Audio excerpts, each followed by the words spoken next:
afternoon, Peter Rasey here, Anzac Day Precinct YouTube channel, and it is the afternoon of the 26th of February 2020, and I'm just doing a little bit of an update here at the location that has been identified as the likely place to plant the National Defence Chaplains Memorial Grove that I finally drafted up, that Peter Collins has used his expert editing skills on and has finalised.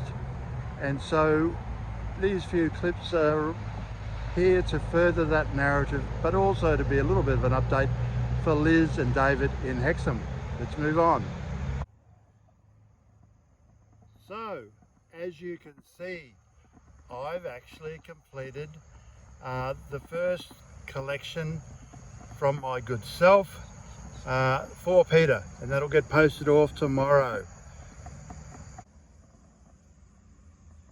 So before we talk about the petition, let's just do a quick little update for David and Liz on what's happening around the Canon Garlin overpass. So Liz and David, part of this little YouTube is an update. Here you can see the work on the bypass going around the entrance ramp into the Canon Garlin overpass. Doesn't appear to be much progress since the last time we were here, but it has been raining. Although I suspect, as you can see, there's a light tower there, so they're obviously trying to do most of the work at night. So as you can see, for those of you who've got the email from Peter Collins, the petition has an excellent introduction, a full one-page introduction, setting out the arguments, setting out the results that's being called for. And this location really does, I think, do justice to the concept of a national memorial. And it won't be that far from the other national memorial, the National Freedom Wall, that marks the 75 years of peace in this current year, even though it was built to mark the 50 years of peace, but hopefully it will be subject to a little bit of a renovation and rebirth to bring it up to date. Living memorials actually go into parks that are active, and you just saw gym equipment that in the morning is very well used, and now you can see picnic areas, and there's a kids playground directly in front of us, and I think that's incredibly important. However, another part of the narrative is to make sure that in effect a memorial is true to label, and Peter Collins has hundreds